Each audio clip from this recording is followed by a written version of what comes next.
اعوذ باللہ من الشیطان الرجیم، بسم اللہ الرحمن الرحیم۔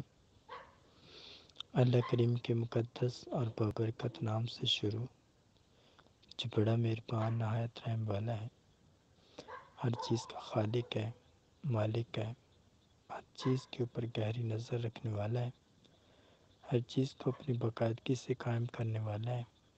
دعائے اس کریم ذات سے ہم سب کی حاضری اپنی بارگاہ میں قبول و منظور فرمائے، ہم سب کو اجر عظیم عطا فرمائے، ہم سب کے تمام صغیرہ کبیرہ گناہ معاف فرمائے۔ اللہ کریم ہم سب کی آخرت آسان فرمائے۔ جتنے بھی لوگ اس بیان کو سنیں گے اور سن کر اس پر عمل کریں گے، اللہ کریم ان سب کے درجات بلند فرمائے، آمین یا رب العالمین۔ آج کا جو ہمارا لیکچر ہے، جس موضوع کے اوپر ہے، وہ ہے معصومیت کی حقیقت کیا ہے۔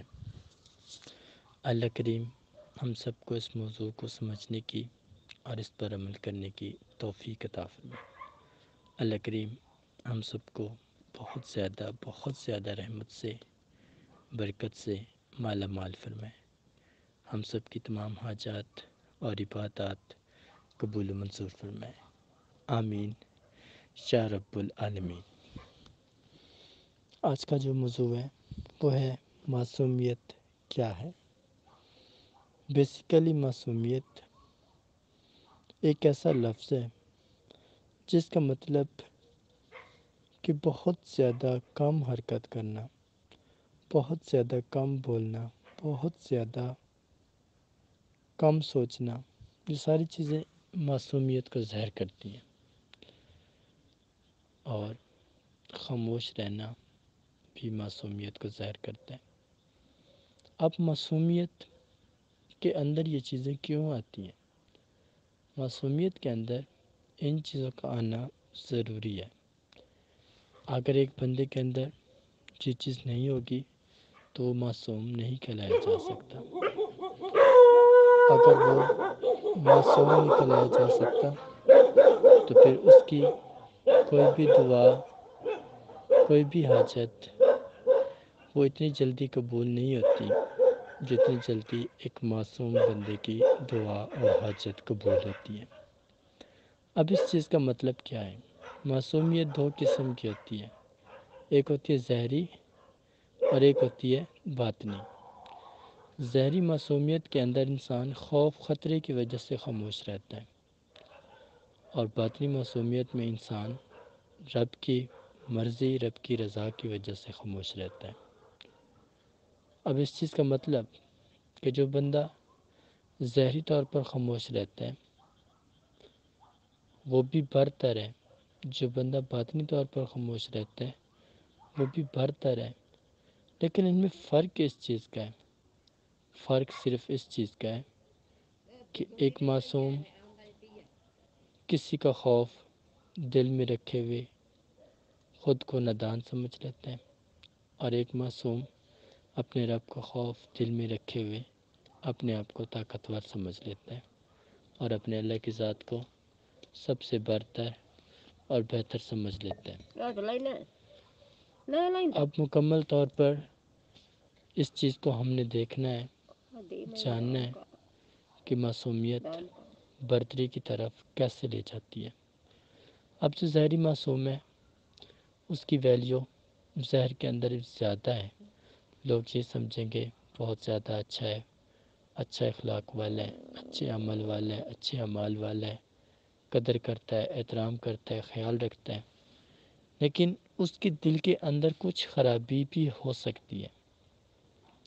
مگر جو باطنی معصومیت کا شکار ہے، باطنی معصومیت کے ساتھ جڑا ہے، اس بندے کی زندگی ایک اچھے موڑ پر گامزن بہت بڑی طویل مسافت کے بعد ہوتی ہے، لیکن ہوتی ضرور ہے، اور اس کی وجہ یہ ہوتی ہے کہ وہ معصوم اپنے زندگی کے تمام گناہوں کو دھوتا ہے، ختم کرتا ہے۔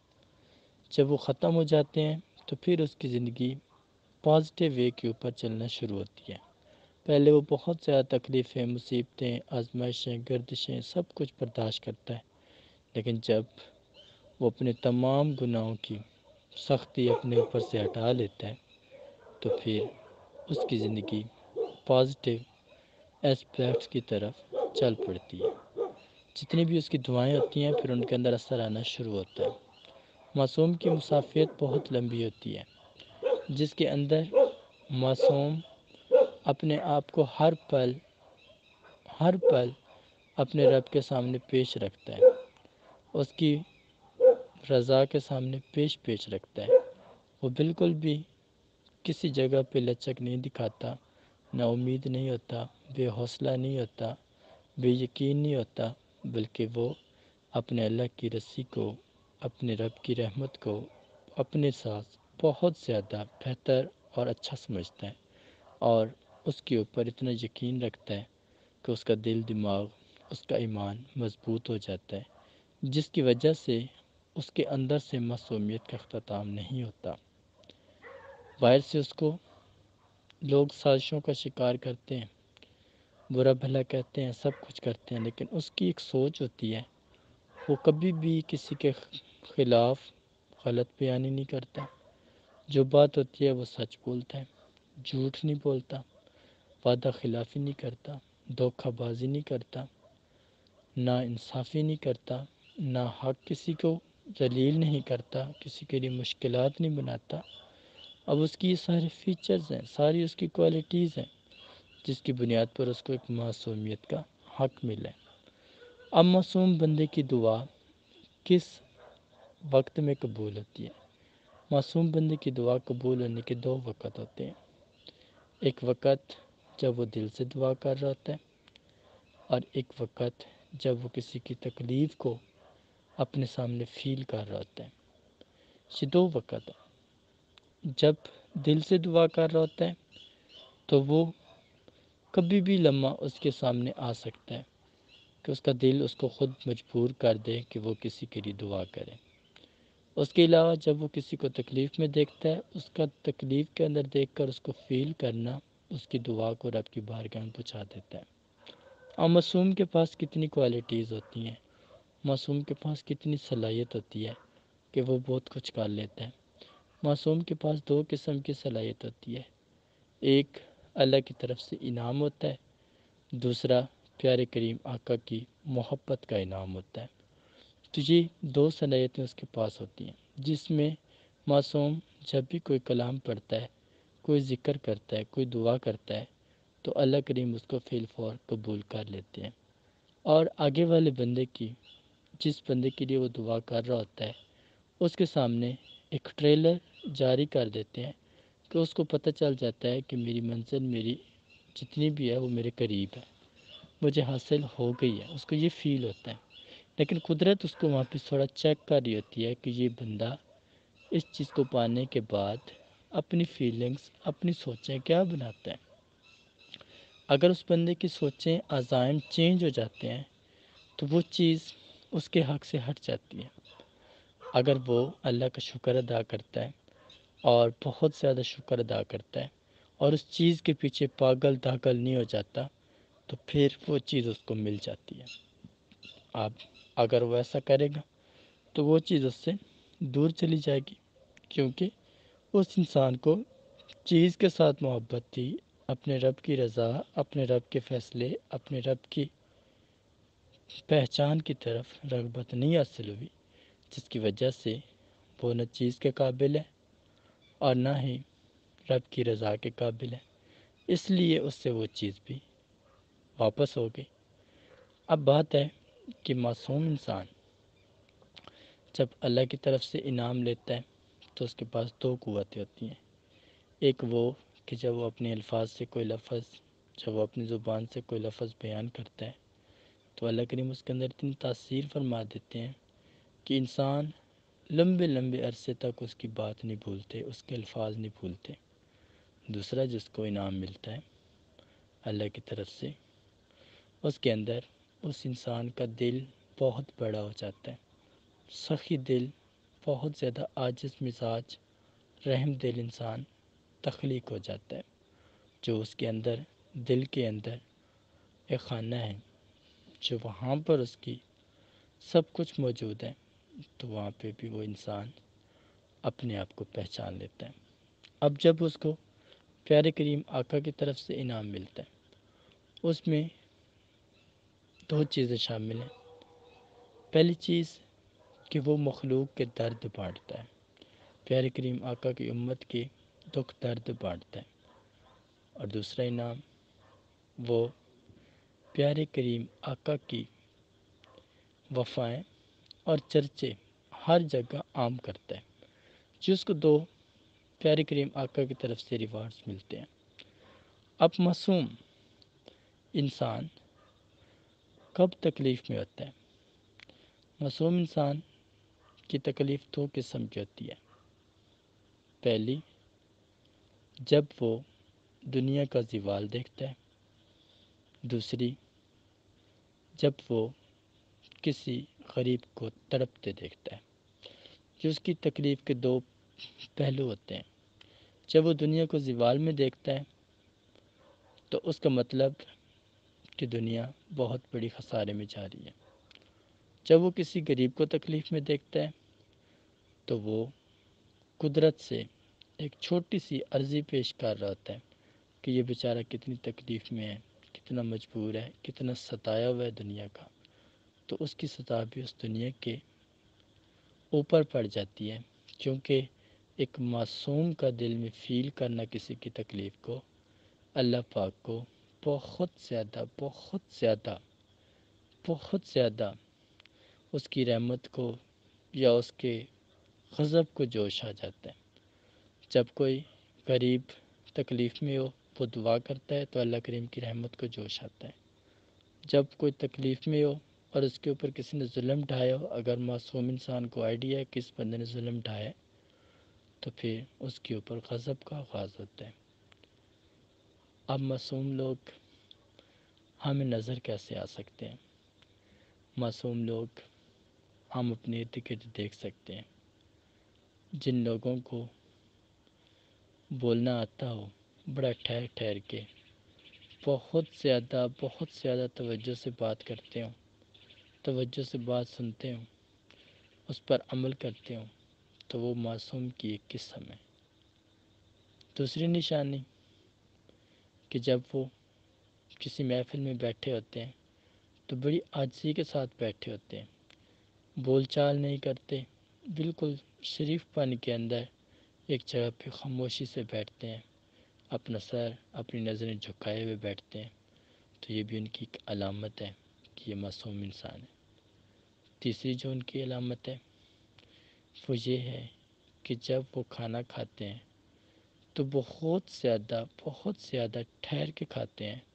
بندے کو پتہ چلتا ہے کہ یہ بہت زیادہ توجہ سے کام کرنے والا شخص ہے، تو یہ بھی ایک معصوم کی علامت ہے۔ چوتھی نشانی، جب معصوم گھر میں ہوتا ہے تو وہ بہت زیادہ ٹھنڈے مزاج کا استعمال کرتا ہے۔ اس کا مطلب یہ بھی ایک معصوم کی قسم ہے۔ اور جو آخری نشانی ہے، جب کوئی اللہ اور اس کے رسول کا ذکر کر رہا ہوتا ہے تو وہاں پر وہ بہت ساری عقیدت کا مظاہرہ کرتا ہے، جس میں وہ دعائیں بھی کرتا ہے، دعائیں کرواتا بھی ہے، ذکر بھی کرتا ہے، ذکر کرواتا بھی ہے، اپنے رب کے چرچے، پیارے کریم آقا کے چرچے جگہ جگہ عام کرتا ہے۔ یہ ہیں وہ معصوم کی نشانیاں۔ اب جو دنیاوی معصوم ہے اس کی منزل کیا ہے؟ دنیاوی معصوم کی منزل دو قسم کی ہوتی ہے۔ ایک، ظاہری دنیا کے اندر اس کو نفع ملے گا۔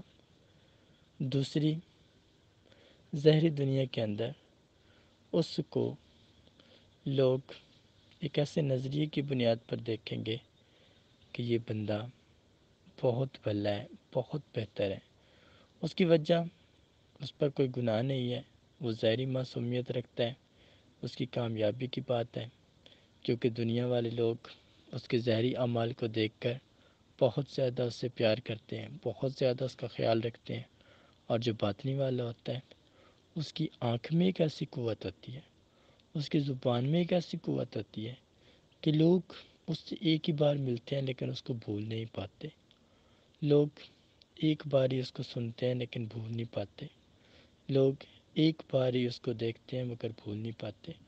لیکن سحری معصومیت والا ان کے سامنے جتنا بھی ہو اس کے اوپر ان کا کائنڈ فل رویہ ہوگا.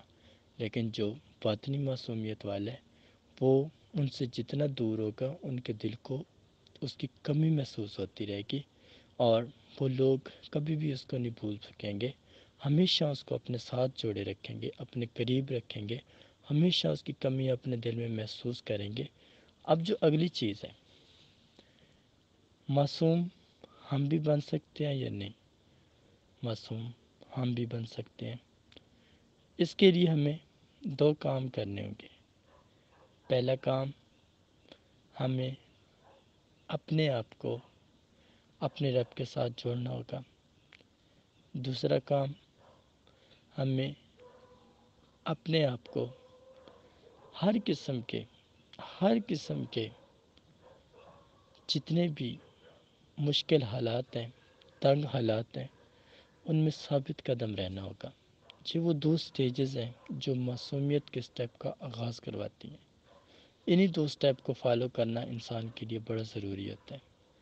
اگر وہ ان دو سٹیپ کو فالو کر سکتے ہیں تو وہ معصومیت کا لبادہ اوڑھ سکتے ہیں اور اپنے رب سے اپنی من پسند کی دعائیں، عبادات پہنچا سکتا ہے اور قبول بھی کروا سکتا ہے اور ان کا نتیجہ بھی پا سکتا ہے. تو یہ تھا وہ موضوع جو آپ لوگوں تک پیش کیا گیا. اللہ پاک آپ سب کو سننے کی، سمجھنے کی اور اس پر عمل کرنے کی توفیق دے. آمین یا رب العالمین.